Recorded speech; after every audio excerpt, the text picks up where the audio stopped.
Hi, my name is Andrew Richardson, and I'm here with Martial Opera's Oral History Project. And today I have the pleasure of speaking with Joel Feigin. Joel, how you doing today? I'm doing great. How are you doing? I'm doing very well. It's nice that we get to talk again and It is. a little deeper from the last time we spoke. Yeah. Well, it's great. Yeah, It's Andrew is the best. yeah. So I want to start with one of the questions. As a composer, how did you develop your musical style and language? I know I did some research on you. We spoke about this a little bit the last time that Bach was a major influence on you, but I'm thinking about, over the course of your entire career, how did you chart your growth? How did you, where does your musical style and language come from? Well, I never too much consciously thought about it. I Okay. mean, I just write what I hear, and I don't know where it comes from. Uh, if I want to be fancy, I say it comes from the Tao. At any rate, it shows up. Yeah. And if I like it and want to share it, if I like it enough that I want to share it, of course, I studied, like, I love to quote Verdi, who's one of my heroes, and he said that as a young composer, he indulged in lengthy and severe studies, with the result is he was usually able to attain the results he had in mind. And I love that. Yeah. And um, so the only time, I grew up with Bach, Beethoven, and Brahms. I mean, my mother was a pianist. She'd have people over. One of my earliest memories is a toddler crawling around music stands when she was playing the Brahms quintet with, friends. So I started there, and I quickly realized at that time, which was late 60s, that in terms of the classical music world in composition, you're really supposed to, do atonal or 12 tone. And I listened to that and I liked some of it. So I was doing that, like at Columbia and then at Juilliard. Um, and that was good. But I was very lucky with my teacher, Roger Sessions, who is a great composer, great man. Um, and I brought in that was, well, in one piece, the first year, I was using a 12 tone row. And he said, well, at this point, like to see what you're doing in the serial thing is very complicated. And I said, well, yeah, I know that my idea is that I'm going to write what I hear and get the row to do it for me somehow, however complicated. And he said, well, that's okay, but if it gets this complicated, why don't you just write what you hear and forget the row? And he himself was a 12-tone composer. Yeah. Um, and I said, wow, that's a good idea. And then continuing to write that piece, I just didn't think of the row at all. And the row showed up. Later, he said, well, the thing you're doing with the row here is whatever. And I said, well, I haven't been thinking about the row at all because we talked and that was interesting because the row was really in my ear. I mean, in the sense there was a genuineness to it that, as it were, the Tao offered me this piece that happened to start with this melody that had all these 12 tones. Later, and well, it was kind of cute. At Tanglewood, it had a big influence. Leonard Bernstein came and he gave a seminar for the composers. And actually, in the official one, he never got to me, so I saw him later privately, which was amazing. And I brought him a piece I wrote in memory of my ear training teacher, Madame Lanchy. I mean, she was incredible. And she taught Leonard Bernstein how to read a score. And, she wouldn't be known at all to the general public, but you go to any of the major orchestras, and half the players would have been trained by her. Yeah. And her nickname is Madame Ray La from the French solfège system. And so I wrote this piece in memory of her. I became very close to her at the very end as she was dying of breast cancer. Um, and I wrote this piece in memory of her. And Bernstein liked it very much. And he said, this piece is in D minor. And I hadn't thought of it as being in D minor. Oh, And it, but I see what he means. And it all came from Ray Law, DNA, which are the big pitches in D major or D minor. Um, and that had big impact. And so I found myself setting this beautiful poem written by a Vietnamese poet during the war. Um, it was kind of my anti-war piece, or one of several. And I found myself, I heard this section, sort of a lullaby for her child, in E major. So, following along Sessions' advice, write what you hear, I brought him this piece with this section in E major, and he liked it very, very much. And I said, well, Mr. Sessions, I mean, look here, there are four sharps. I mean, and he just says, who cares about that at this late date? yeah, And he was marvelous. He yeah, was marvelous. And I also studied a lot with Nadia Boulanger, or Summers at Fontainebleau, and she was amazing. I mean, she was, and Madame Langer were the ones who really offered that lengthy and severe training. yeah, And so from that point on, I just wrote what I heard and didn't worry about it. yeah, I wrote a fair amount of free atonal stuff. My first opera was basically a free atonal opera, but at the climax near the end, there had some triads. And I remember this actually really good guy and very distinguished scholar of Renaissance music looking at me and saying, "Oh my God, Joel, this is terrible."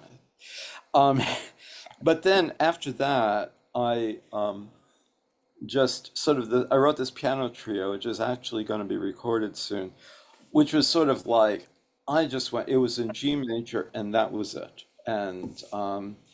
Uh, and then I found that like each of my operas kind of demarcated a change of style, or not a change of style, a wanting to explore new things without rejecting any of the older things. And so the first opera, Mysteries of Eleusis, as I say, was mostly an atonal opera, sort of, I don't know, like Berg, only not 12 tone at all. And I wrote the main part for Collis. I mean, she had at that time not sung in 15 years, and she died within. But of course, I wrote it for Collis. I mean, who else are you going to write it's a very dramatic kind of soprano part for? And so after that, I was really more into exploring tonal things. I wanted to expand the emotional range that I could easily express in my music. And I felt and still am inclined to feel that atonal music is unbelievably great for angst. It's great for mystery. It's great for all sorts of things. But it's not really good at joy.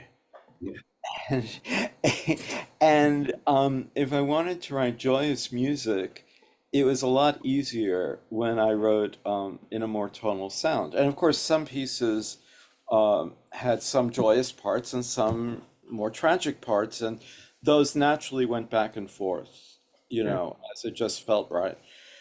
And then my second opera was Twelfth Night, if music be the food of love and all of that. And so it's mostly a very joyful play.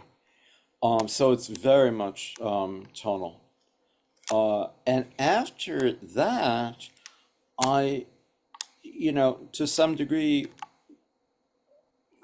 began exploring, like looking at extended techniques, looking at modernist things that I hadn't yet explored.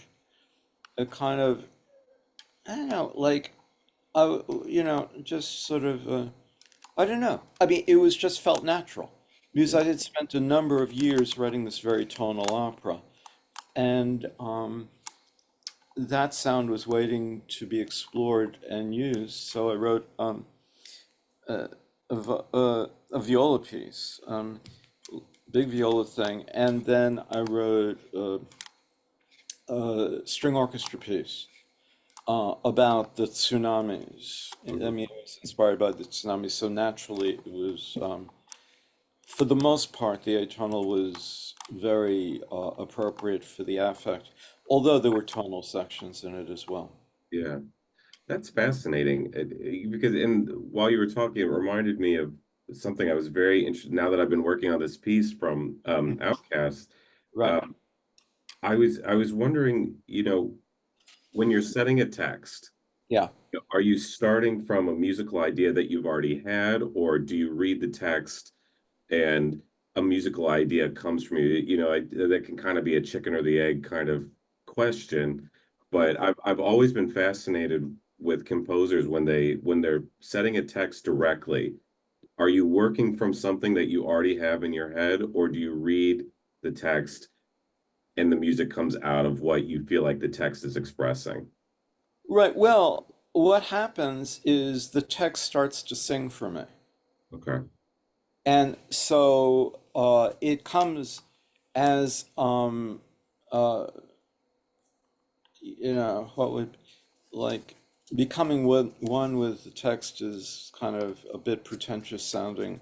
But as I get, sort of very involved in a text, Yeah.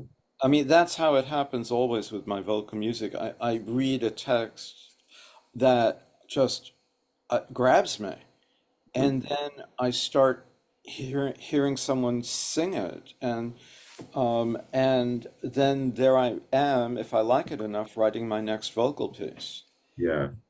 And so I would say it comes from the text. I can't offhand recall a vocal piece where there was a musical idea and I fit it into the text. Right.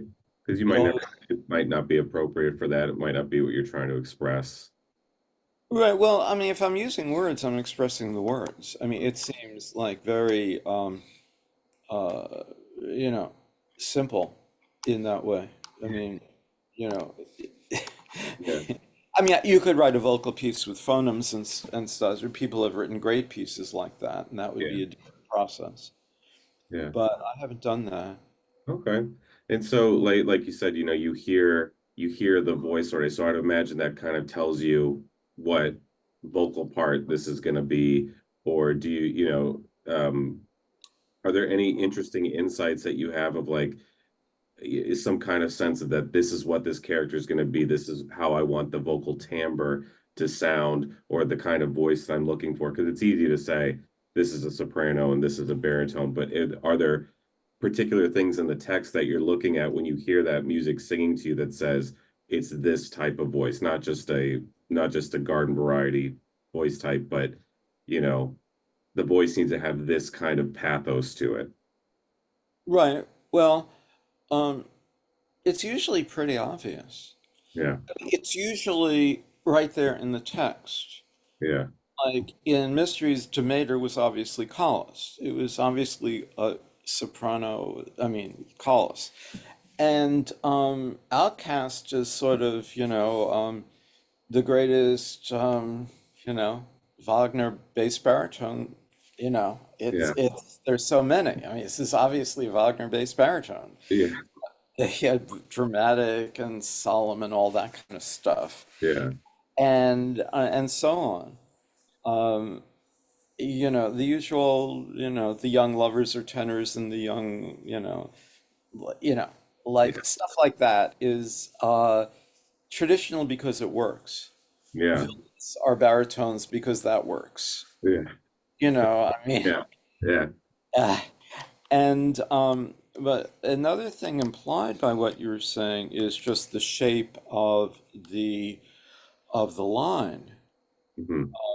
And that is again determined by my it's like the line starts singing for me, and I start to imagine that character, and when the character would be, speaking slowly or eventually singing slowly, would they be singing loudly or softly? Would there be a pause between this phrase and that, or would it go right on? And so, in a real way for me, when you write a text, I mean, it's especially true in a dramatic text, you are taking over the task of the actor and the director. You're confronted with the same questions. Yeah. So, in terms of characterization, I mean, it comes just like, how would Oedipus feel at this moment? Would he want to say? And then it's kind of, in one sense, obvious, but on the other hand, like there's rage, but there's all these different shadings of rage or the sacred, and naturally you want to reflect that. And so there's stories about both Verdi and Wagner reading their libretti to audiences of friends. And people said you could just see the opera unfolding, Yeah. and Yeah. just from reading it. And so I think that's very natural. Yeah. Uh, it's always the more intuitive, the better. Yeah. And I think when we spoke once before, what I thought was fascinating about your choice of story is, this isn't the Oedipus story that everybody knows. This is what happens next. Right. And I didn't, this was just an additional question that I thought of while we were just talking just now. Is there something about the Oedipus story that really spoke to you? And at this point in the story, after his eyes are gone, after the tragedy we all know, what was it about this next section of the story that really spoke to you? Well, redemption. I mean, Oedipus Eclonus, Outcast, is basically a religious ritual, Yeah, and it's sort of like Parsifal in that way. yeah, It's a scary comparison, but I was say, oh God, this is like Parsifal, and yeah, so it's a religious ritual of redemption, and having been at such a disastrous position regarding the universe, really, yeah. to become welcomed by the universe, and the universe asking you to join them together. And, I'm sure it, you know, has a lot to do with my Zen practice. I mean, I was very into this play from college. Hmm. Just, at Columbia, we had to read all the classics and in translation. And I always loved I loved this play, and who knows why. Yeah, But it was, so I think that's what, you know, drew me to this play. that's And fascinating. Yeah, and I think we shared last time we spoke that we both had an affection for this story, and we both have pets of the past that were named for characters in this story. And I think what I always loved about the Oedipus character was this interplay of fate and yeah, determinism, and that question of, you know, do we are we the makers of our own fate, or are we bound to do these things? And what I really like about the piece that I'm working on of yours right now is that I think that question is implicit throughout the whole thing, and it goes into my favorite line in the aria, which is, "How could you be the first gods that I've met?" And there's something I haven't cracked the code on that yet, but there's something so poignant about that. And I think the musical setting you have for it it's this lingering question that doesn't seem to get answered, but there's a slight there's a melancholy in the question, but a resignation in the asking of it, which I think is just fascinating. Well, thank you. That's very fascinating for me Yeah, because I thought that was wonderful, but that line, you know, is sort of shameful to say didn't resonate as much with me as it does with you. And now that you say that, it just seems very resonant yeah. because there's a sense in which Oedipus must have felt alienated from the gods. Yeah. And The way that I thought of it as this kind of someone who had, and it's not just in the end of the story. I think it's the human condition. You know, a lot of times we live our lives by these rules that are given to us, or we decided to yeah, put them on ourselves. And then, you know, when some tragedy happens in our lives, we start to question that, did I do the right thing? And I thought of this line as kind of him asking the gods, I did what I thought I was supposed to do. yeah, And, and here I'm still an outcast at the gate. right. Yeah, Please tell me what, it's almost a laying of your cards on the table of I huh, lived a life that I thought I was to live. I mean, that's the tragedy of the main story of, you know, yes, he's told what is going to happen and he does everything he can to prevent it, and that's what that's right. makes it happen. You know, there's Yeah, something very human in that, and that's why that line very particular stood out yeah. to me. Oh, I'm glad. That's wonderful. Yeah. That's wonderful. I mean, it's very dangerous because after having this insight into that line, Brandon knows very well, I might decide to change it and drive you crazy. Because I think this is much better this way and Yeah. more. But yeah, I mean that's fascinating. I mean, it's like we're all there's free agency and we're in a sea of the fruits of karma. Yeah. Uh, and both are true. Yeah. And um, it and our actions, I mean, we try to live as wholesome lives as we can, and Oedipus did that. Yeah. At the same time, he did get into a quarrel with someone old enough to be his father, Right. and he did marry someone old enough to be his mother. Yes. And a lot of blindness is a big thing. Like Yeah. he was blind in his actions, and he realized that, and so then he blinded himself. Which Um, sort of gives him the sight of and I think that's that irony. And again, what I like about your piece is that even he's blind, and there's that metaphoric, I'm blind, but now I see what I have done. But yes, right. the question that is still implicit to the gods is,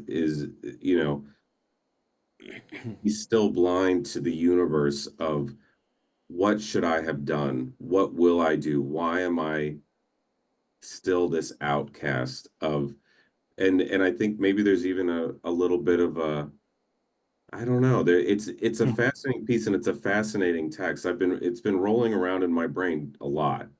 Yeah, that's wonderful. It's Yeah, great to hear. yeah, Yeah, it's fascinating. I mean, blindness, like in Oedipus Rex, you get Tiresias, who's the blind sage. yes, I mean, the blind sage can see what is happening. And that's a mode, like I stumbled when I saw Gloucester and King Lear after he's been blinded. And I'm not sure that Oedipus, I think Oedipus has a certain degree of clarity, and he always did that what he did was horrible. yeah, He was very upset and he blinded himself when he found out. I don't think he ever, and he had done everything he possibly could to prevent what the oracle was saying would happen. Yeah. And I don't, I think he was horrified by what he found himself doing unintentionally, and even though he tried to um, not do it. Yeah. And so, you know, there was something else, I'm spacing it now. Um, oh, yes, there's a very wonderful Quito, I think, Greek tragedy, book about Greek tragedy, and he makes the point, like, why do the gods welcome Oedipus? I mean, he's done these horrible things, and in fact, later, you know, in the opera, I mean, he treats his son horribly. Yeah. And immediately after that, the thunderstorm happens, and the gods start to call him Oedipus, join us. And so that temper, which got him into so much trouble, is still there. Yeah. And that simply Oedipus has survived. All of this has not destroyed him. And he has grown. I mean, a little before the aria, when he first comes on, he talks about patience and long years that have taught him a lot. Yeah. And he's, is begging for food, and it's always little, it's not enough, and that's okay. Yeah. And so he has his eyes have opened a lot, being blind, but he's still very flawed. Yeah. But we all are. Yeah. And so he always tried to do the right thing, and he kept trying to do the right thing. And he didn't always succeed, obviously. I mean, he succeeded better in the latter part of his life, uh, but he survived. Yeah. And he survived as a more and more powerful being, a more and more um, demigod. He becomes a demigod. They welcome as a god, Yeah. um, and um, and he has become that. Still flawed, but always trying to do what he feels is right. Uh, and so he's welcomed by the gods. Always It's a found it's a it's a fascinating story. It's a very human story, and it also made me think. I was curious. As long as you've been working on this piece and refining it, do you find that any of the characterizations have changed over time, or the way that you've seen any of the characters, or any of the music that you feel like you've adjusted over time, or has it stayed relatively the way it started?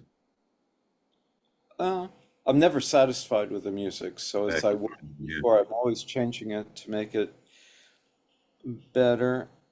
I don't think it's changed very much, but I think that I mean, it's such a rich text. I mean, as I was composing it, I would become aware of more and more and more implications Yeah. of this text and the richness of it. And so as I became aware of that, I mean, I tried to embody that in the music. I tried, like, as I said, like, it's like my job is, in a certain sense, to be an actor portraying Oedipus Yeah. when I write his music. And so, how he sings, what he sings, high or low, fast or slow, with a pause here, all reflects that. Um, uh, I know, like, the one place I think there's this beautiful famous speech where Theseus welcomes him to Athens and makes him a citizen of Athens. And they have this thing where Oedipus explains that if, that when the Athenians take Oedipus in and treat him so well, that he will then become a source of great power to the Athenians when they're attacked by the Thebans. And Theseus says, well, but we're friends. Thebes and Athens are friends. How could there be any enmity? And he says, no, things change and things are destroyed, and then sometimes they come together again, and sometimes they don't. Uh, and it's one of the great things in the play. And my first version, a lot of the things is when the text, the first version bothered me. I didn't, it wasn't lyrical enough. It's a very, there's a lot of stuff about that would evoke a sort of violent thing like Athens, you will destroy the Thebans when they invade. But, and that's real and violent, but there's a lot more gentleness. Like when he's telling Theseus about how everything changes, he's being very gentle and compassionate and teaching Theseus. Um, and it was bothering me, and I realized that the in cutting all these words, I mean, of course, I had to cut 9/10 of the text or more, and that I had cut out some words that I realized I needed that lengthened the more lyrical part of that.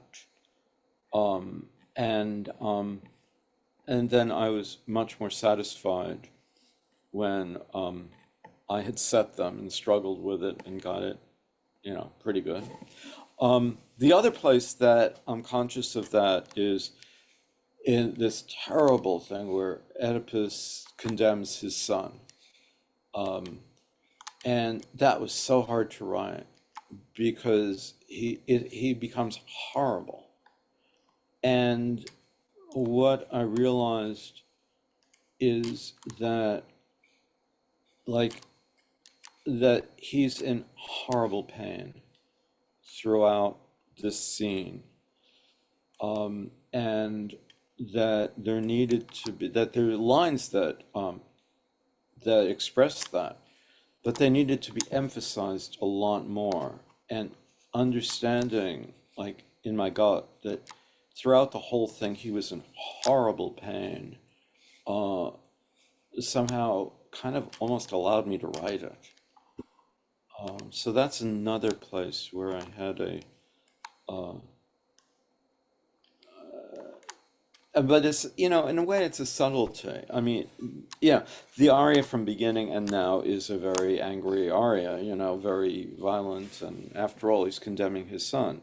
Yeah. Uh, but it has a different, I don't know, subtext or something. Yeah, that's fascinating. And I'm curious, what are your current thoughts of or your thoughts about the current state of new opera now? Are we in a good time? Are we in a hard time? What are the opportunities? Well, I just think it's exciting. It's really great. You know, I mean, I mean, the Met is doing, what is it, five or six new operas a year at this point. So, yeah, And I think it's fantastic, and it had to happen. I mean, you know, I mean, well, there's a whole thing about uh, the survival of art music, and I'm more and more convinced it will survive. And it's a lot because of younger generation of performers and composers like you and Brandon.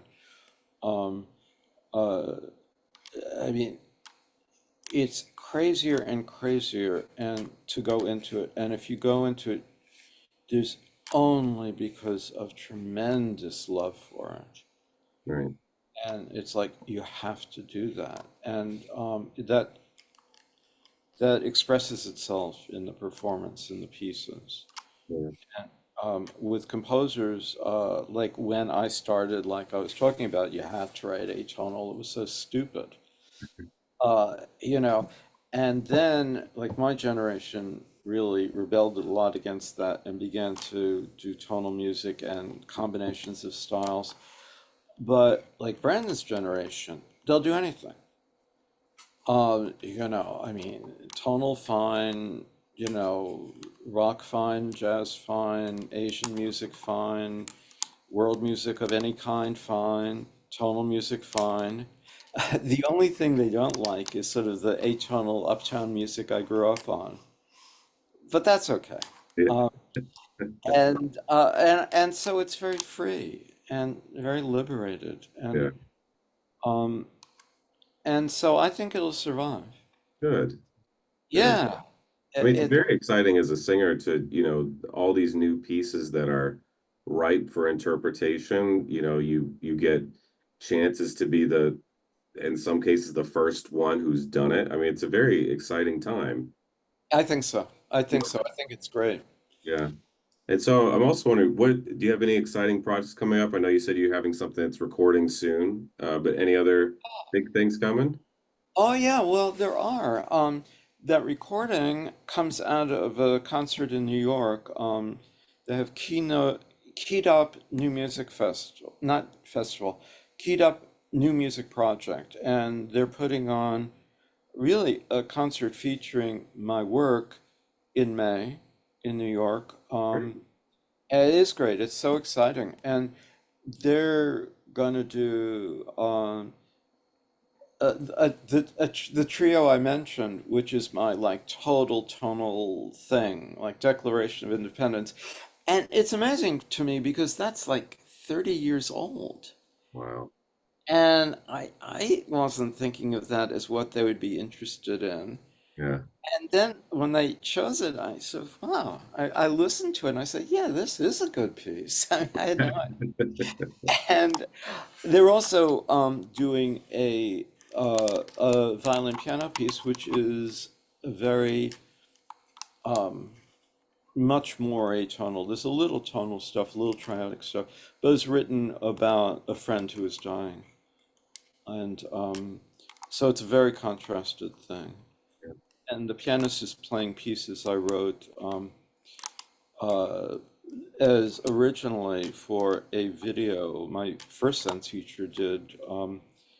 Uh, of Mountains and Rivers. There's this great Zen text, the Mountains and Rivers Sutra.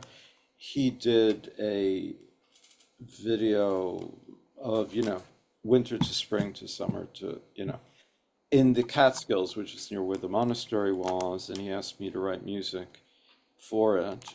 And since it needed electronic music, I got my friend Dan Polkowski, like getting Brandon now. And it turned out well. And then I turned some of it into a set of piano pieces. It's great. Yeah, it's exciting. So the trio and the violin piece is going to be on a CD that's going to be put out by Toccata probably next winter, which also has two, maybe three big piano pieces. Um, and There's Russian friends of mine, Russian pianists. I mean, it's ridiculous, and they all hate I mean, Yeah. it's so horrible. It's Yeah. so. But So they have recorded all my piano music. Wow. Yeah, and so there was an idea of putting out just a CD of piano music, but I realized somehow when I write for piano, it's sort of soft and solemn and beautiful and stuff on the whole, and so I felt it needed more contrast. So this was happening, so we're going to record those two pieces, and I think it'll be really terrific. It I think, sounds like it's going to be wonderful. yeah, I'm really excited about it. Yeah.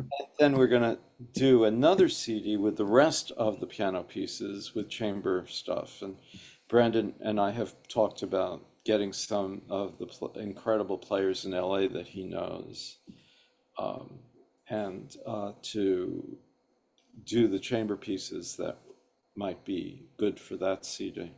Yeah. So a lot of exciting things, and then see, the Lanier Quartet is going to play my string quartet in Carnegie Recital Hall in July, Wow.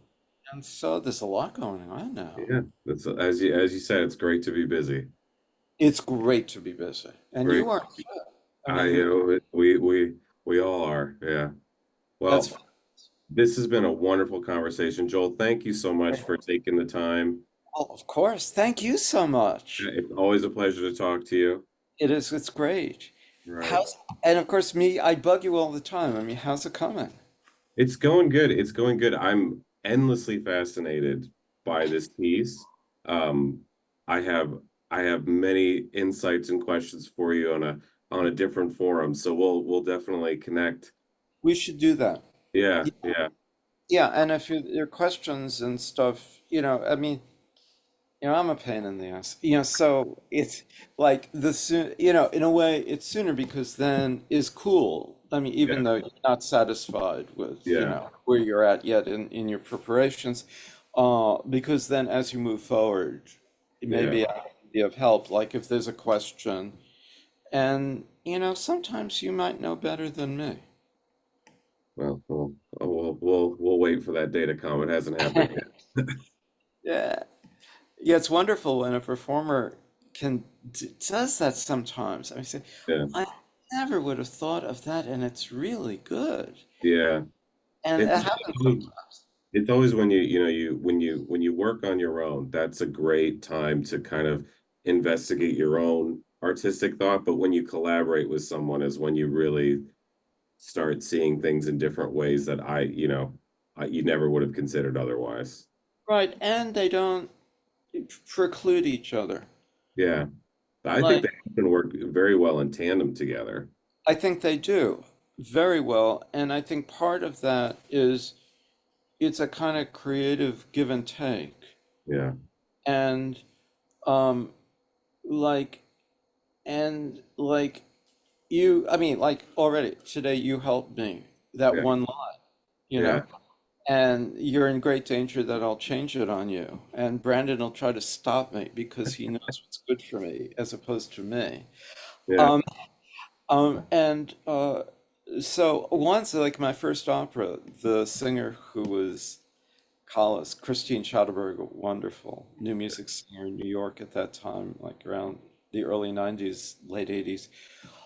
There was a final thing in this aria, and I wasn't satisfied. So I said, just do it. Yeah, She just improvised something, and it was fabulous. So that's what's in the opera now. yeah, And the end of Mi chiamano Mimi, yeah. uh, that thing, just the reciting tone, Hmm. that's the same thing that happened there. Yeah, Uh, yeah, I mean, he didn't know what to do, so he said, just say it like you'd normally say it, and he wrote it down, and that's what we all know. yeah. It's beautiful genius. Yeah, yeah, Yeah, well, certainly with Puccini. yeah. Yeah, and Well, we'll definitely look forward to spending some more time together. I'm really looking forward to this concert, and I am thank too. you to Martial Opera for letting Yeah, Joel and I work together. So pleasure to talk to you as always. pleasure to talk to you. This is great. You, Looking thank you, forward to the whole thing. thank Okay, you. Bye bye. bye bye.